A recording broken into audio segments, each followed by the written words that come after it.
Hello, Facebook friends. This is Derek Taylor with Remax Trinity, and just wanted to talk to you a little bit about housing affordability. I know a lot of people started to wonder if it's still affordable to buy a house with the great seller's market that we're in right now, and wanted to address that real quick and kind of talk about this and some of the things we're going to be talking about on my radio show on JoCo Radio. That's mycommunityradio.net. You can always go there and listen, or you can go to JOCO Radio on Facebook, and you can listen and watch Facebook Live there. Patrick McCarroll with Security National Mortgage and I are going to be on there Tuesday night from 5 to 6, and we'll be talking about this topic and some of the other topics that are really relevant to the market today. But this is just going to be a really quick talk about housing affordability. So let's get into it real quick. First of all, let's talk about home affordability today as compared to the late 1990s. In every state, in 47 states out of 50, it is more affordable now than it was in the late 1990s to purchase a house. And that is a really, really big deal if you look at those numbers. As a matter of fact, if we look at Mark Fleming, the chief economist at the First American, says while borrowing power for the potential home buyer has fallen relative to the low point in 2012, it remains high and will remain high for the next year relative to the long run average. He's talking about affordability, ladies and gentlemen. If you don't want to rent anymore and you're considering becoming a homeowner, even if mortgage rates rise next year, and they probably will, your borrowing power will remain strong by historic standards. So people that are screaming that it's impossible to buy a house, they're wrong right now.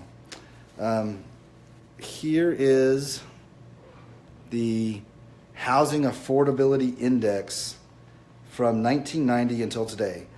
The larger the graph, the larger the bar, the more affordable it is.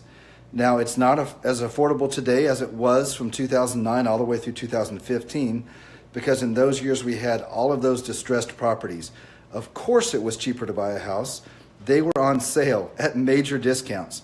But if we look at where we stand today compared to 1990 all the way up to 2008, we can still see it's more affordable today than any of those years.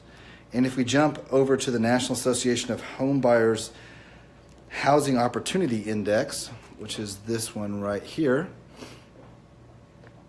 another way to look at it, our house is still affordable. We can see that the numbers today almost equal the numbers of the year 2000 and are better than the numbers in 2005, 2006, 2007, and 2008. Now, it became very affordable from 2010 to 2015. Why? Because interest rates stayed low and prices were impacted.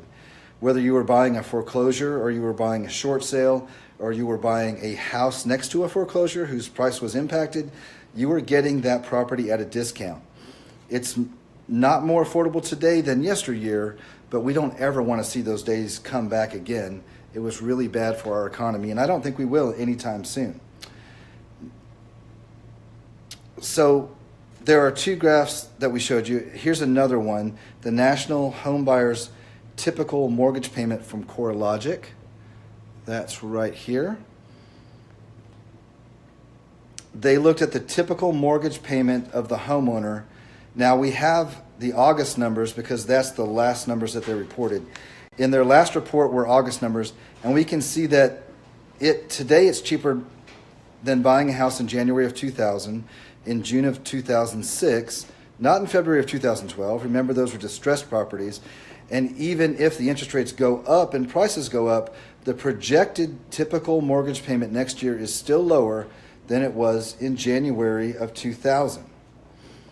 The Joint Center for Housing Studies at Harvard University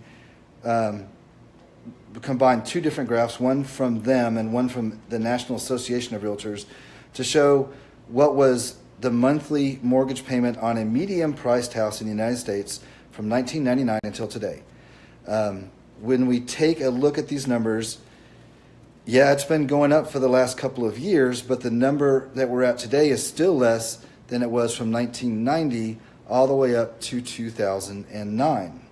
All right, all those numbers prior from 1990 right up to 2005 in the bubble, the mortgage is less money today than it was then. Back then, prices were about where they are now, and we'll prove that in January when I have another report coming out. So I just wanted to make sure everybody understood that. Here's a report from Black Knight, the last graph that I'm going to give you. The percentage of median income needed to purchase the medium-priced home. What is the percentage of what the average American makes? What percentage of that income do they need to pay for the average home? Well, you can see the number today is not only less than it was from 2002 to 2003, the percentage of their income they're paying is less than it was in 1995 to 1999. So this is not a bad time from an affordability standpoint to purchase a home. In actuality, it's a really good time. Mark Fleming, the chief economist for First American, says, given our expectation for an orderly and modest increase in rates over time, and most people believe that mortgage rates will go up next year, I think the most appropriate characterization of the market is homes are becoming less affordable. That's true. But, and that's the big but, are not yet unaffordable by any reasonable historic standard. And that's what's really true. And I want you guys to concentrate on that. Now, Zillow does renting versus buying. And they look at it historically versus now. The percentage of income needed to afford a median rent. Historically, people would be paying about 25.8% of their income towards their rent payment. But right now, that number is up to 29.1%. Historically, people who were purchasing a home to afford their home, they had to pay 21% of their income.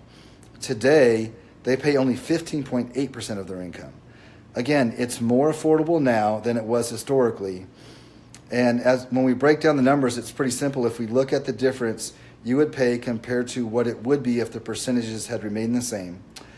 I mean, if we were paying historical numbers compared to today, well, today's numbers say this: the renter is paying $1,957 more, and the homeowners, people who have purchased a home, are paying $3,300 less. So when people say that buying a home doesn't make sense right now from a financial standpoint, the matter of fact is that's just wrong. Nadia Evangelou, the National Association of Realtors research economist, put it this way: home prices affect the wealth of homeowners. As the price of housing increases, the wealth of homeowners increases as well.